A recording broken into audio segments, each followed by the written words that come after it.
Tunamshukuru Mungu sana. Uzima upo? Mungu ni mwema sana. Zimesalia siku takriban 10 napozungumza na wewe kuelekea kwenye siku ya kilele cha siku ya wana Simba Day.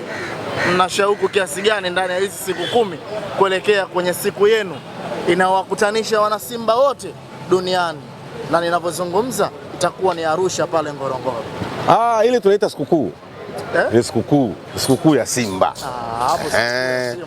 Na lazima sikukuu uvae nguo mpya. Na sisi kila mwaka tunanunua nguo mpya. Za kutokea. Nguo hizi 3. Nyeupe, nyekundu na ya blue. Kwa hiyo sisi kila mwaka tunanunua nguo 3. Umeelewa? Ukiamua kuweka na vingombezo vingine unaweza kaamua ukanunua na skafu, ukanunua na nini. Kwa hiyo sisi kila mwaka tunakuwa na nguo mpya. Kwa hiyo siku ya tarehe 8 ni kilele cha sikukuu yenyewe. Tunavalishwa ile afu tunakutana pamoja. Tunavalishwa, tukishavalishwa tu vile. Mnavalishwa? Tukishavalishwa nakutanishwa sehemu moja. Kama ni lugha moja, kama ni kuimba tunaimba, kama ni kucheza tunacheza. Simba bwana wana mambo mazuri, ndio maana Yanga waliiga ujue. Yanga, wewe unapenda historia ya Yanga. Yanga ilikuwa baada ya sisi kuwa na Simba Day. Walitukana kweli kweli, wakasema mwanaume lini ukawa na siku sio na nini. Kama walipoona tamasha la mwaka wa kwanza, wa mwaka wa pili wakaona msitutanie na sisi tunaandika siku ya mwananchi. Basi wakaiga. Na vizuri mtu ukiiga kitu kizuri zaidi. Kwa hiyo tumepiga hatua sana. Hii itakuwa labda ni sherehe, sikukuu yetu itakuwa labda sio ya 10 na ngapi inafika sasa hivi. Toa kipindi kina dalali. Kwa hiyo na hii tarehe 8 inaweza kuwa sikukuu yetu. Sio na hii itakuwa sikukuu yetu. Tutavaa nguo mpya. Basi tutakuwa tunatamba mjini. Yako majina mengi yanahusishwa ndani ya klabu ya soka ya Simba Sports Club. Miongoni mwa majina hayo na dili hilo linaelezwa kwamba Mwamba amehusika kweli kweli kwenye kulifanikisha jina hilo. Raia kutokea Afrika ya Kusini. Unataka nikutajie? Nitajie. Nitajie. Aliyekwenda kwao akaambiwa na kocha yao kwa ajili ya kuitaka saini na kandarasi. Nitajie. Lakini kocha huyo akaamua kumsikiliza Steven Becker. Yani shida kubwa inakuja hivi. Sisi tuna mausajili tulikuwa tunataka. Umeona? Lakini mwalimu kwa sababu ndio rekana timu, ana watu anajua kwamba hao nikiwachukua wataingia katika mfumo wangu haraka, maana nimewahi kuwafundisha. Si unaelewa mpaka hivyo? Unaelewa vizuri. Sasa wachezaji ambao wanataka Steve Becker ni kwamba hawatampa tabu kuingia kwenye mfumo. Kumbuka Steve Becker kaanza kufanya vizuri duru la pili. Maana yake wachezaji ndio walimuelewa zaidi na kwa haraka zaidi, na Simba iko naye na ng'aa inafanya vizuri kwa sababu walimuelewa dakika za mwisho. Mbona kina Duchu wakawa na ng'aa. Kibabage anang'aa. Kutokana nini? Mfumo wa mwalimu tayari kwa ushakolea. Isingekuwa ligi kusimama, pangetokea maafa siku zijazo. Timu zingefungwa zote. Kwa mfumo wa mwalimu. Kwanza tumie striker. Huo mfumo huo. Yoyote yule anafunga. Nitakuja kujaribishia tu jinsi mfumo unavyoanza. Kasali akisimama, ndio maana Kasali kasema abaki. Hata sisi kuna mandazi tumeshiba makande tunasema hatufai. Ngoja eneo niweke sawa kwanza hili. Alafu utanikumbusha seka sawa. Kasali ndo kaleta makombe Msimbazi. Aliyeondoka ameondoka nil. Yaani sasa na ubao unaandika. Je, Kamara alileta nini? Kasali alileta nini? Kasali utaandika Kasali alileta makombe. Kamara nil hakuleta kitu. Sasa kuna watu wanamtaka mtu ambaye kuleta chochote. Yaani mtu anamtaka Kamara anakuambia kipa mzuri. Je, alileta kombe gani? Umeona uwe huo. Kuna watu wawe ndio design zao hizo. Simba kuna wewe.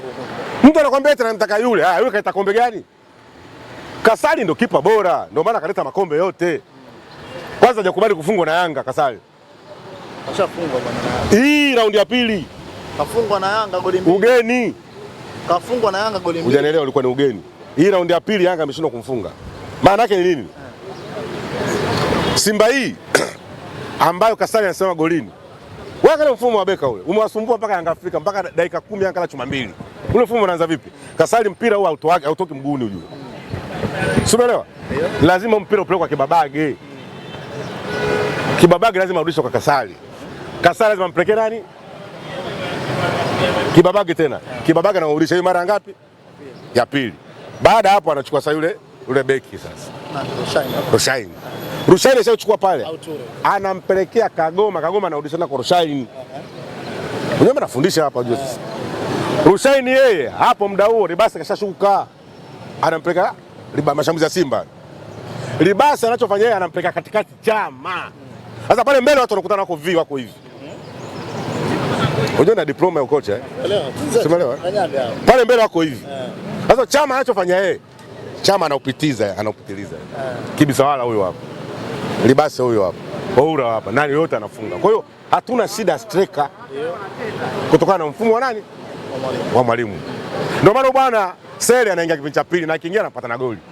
Mfumo ni mwepesi ambao mwalimu alikuwa anautumia. Ndio Yanga dakika 10 zile kwa chuma hizi 2. Simba kila saa wako hapa. Mfumo mwalimu anaotumia. Sasa akimleta Peter Shalule. Sawa? Peter Shalule. Peter Shalulile. Kwa hiyo atakuwa na Sele na mwalimu. Mwalimu anaingia kipindi cha pili. Peter Shalule anaanza kipindi cha kwanza. Kwa mfumo huo sasa Chama anapitisha katikati ile. Hiyo klabu bingwa nakwambia hiyo. Hiyo Benjamin Mkapa hiyo. Hiyo robo finali hiyo. Shalule kachomekea jezi. Goli la pili. Simba anaenda nusu finali. Anaenda kidogo. Haya, yule bwana ambaye Steve Becker anamtaka ambaye yeye kamsajili winga. Sikiliza kwa makini hiyo. Yule winga. Yule winga yule.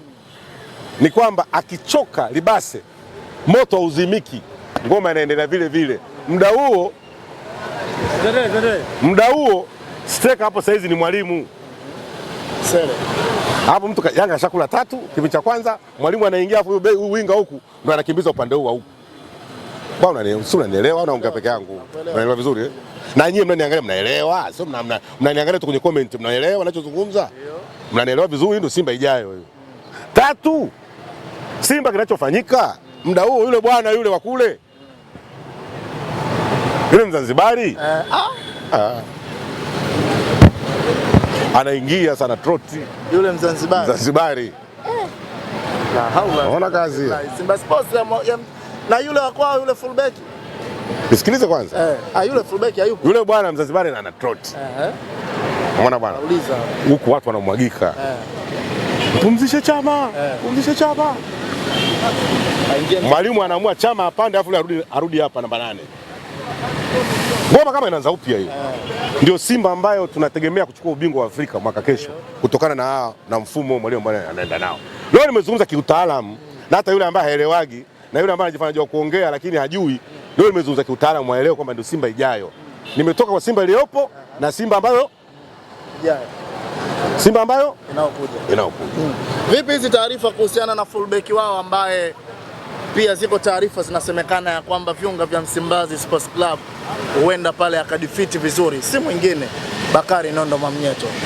Hapo nimeamua tu kuweka wazi, sikutaka kujificha. Unajua pale sasa kuna shughuli. Kwa sababu Ture ni mtu ambaye ameingia kwenye mfumo wa mwalimu. Si kapteni wa makombe? Huyu. Mimi nasema Ture sasa. Hapo ndo nakuja huko. Sasa hata wewe mwenyewe panga. Ubora ule wa Ture unaweza kumweka benchi afu Mwamnyeto akaanza. Kapteni wa hapo kitakachofanyika. Hapo mnaenda klabu bingwa huko. Klabu bingwa Mwamnyeto lazima aanze na Rushine. Mwamnyeto na Rushine. Rushine na Mwamnyeto. Umeona kazi hiyo? Sasa mimi bado nyewe mtaua watu kutokana na nini? Kinachoniumiza ina maana kwamba nani aanzie benchi? Ina maana kwamba Ture aanzie benchi? Inaingia kilini kweli hiyo? Anategemea na sasa Mwamnyeto kwa mechi za kimataifa sana anazijulia.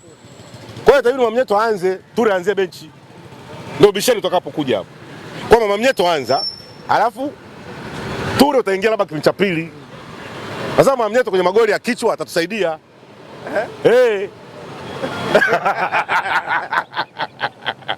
Sasa pata picha sasa. Tunakutana na Yanga Afrika. Mwamnyeto anawajua nje ndani. Wakina Baka pale wanamkaba kana nani. Alafu ndio inapigwa inaenda juu ile. Unahesabu goli la kwanza hiyo. Mimi nachokwambia hivi, hii Simba itasumbua mno. Simba ya Mwamnyeto msimu. Kwanza Yanga wanaanza kocha mpya mpaka hajaelewane na kina Baka, msimu umeisha huo. Steve Baka anachofanya yeye anaendeleza pale alipoishia. Kitaalamu hiyo nakueleza. Steve Baka anaendeleza pale alipoishia. Ngoja tuhame huko. Simba sasa hivi atakuwa na makombe mpaka tunaanza ligi, Simba atakuwa na makombe 5. Kwa sababu tunaenda Uganda, tunaenda Rwanda. Na ile la kwenda Kagame. Leo tunachukua parade inaanza upya tena.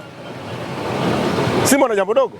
Yaani tunaenda Rwanda, kombe tunachukua na parade inaanza upya. njia tuliopitia safari ndio ile ile kama tembo. Tembo akipitia njia hii miaka 20. Hata kama mwaka ile pita atapita mle. Sasa sijajua atakuja na lipi tena safari wakipita pale. Kwa sababu Simba anakuwa kubadilika. Sijui atakuja na jambo gani tena lingine ambalo litatrend. Hiyo ndio Simba alikuwa na hadisieni. Leo nimalizeni Simba ijayo. Sikutamwambia Simba ijayo. Simba ijayo ni Simba ya kutisha barani Afrika. Sio Tanzania tu. Barani Afrika. Ndio Simba anakutajia. Kwa sababu huyu Mwamnyeto sikutaka kuzungumza. Wewe ndio umelazimisha. Ndio tunaweka siri. Kwa sababu mmelazimisha mpaka tumeka. Kwa sababu ukifanya hivyo Yanga anamsaidisha tena ujue. Wewe Yanga wachana Yanga nini? La nyingine ambalo kwa hujajua. Kuna yule namba 6 ambaye aliondoka Yanga akaenda Singida.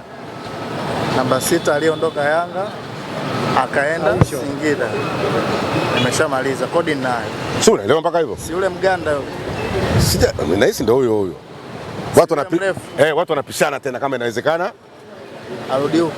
Kwa sababu timu ndio inasajili wachezaji 40. Au ndio mmebadilishana soa aende afu yule aje huko. Bwana acha. Simba ijayo achana nayo. Watu watalia mji huu. Steve Becker sasa ndio utakuta kila saa. Ucho haina haja ya kuficha. Wewe Steve Becker unajua anashangilia vipi? Umeona akishangilia? Wewe unajua kumuona. Dakika 90 zinapofika mwisho, kelele zinapanda, hisia zinachangamka. Hapa ndipo kila kitu kinaamuliwa. Hii ni full time. Mchezo unaanza, unapanda na mwisho wake unaamua kila kitu. Full time ya Hot Peas.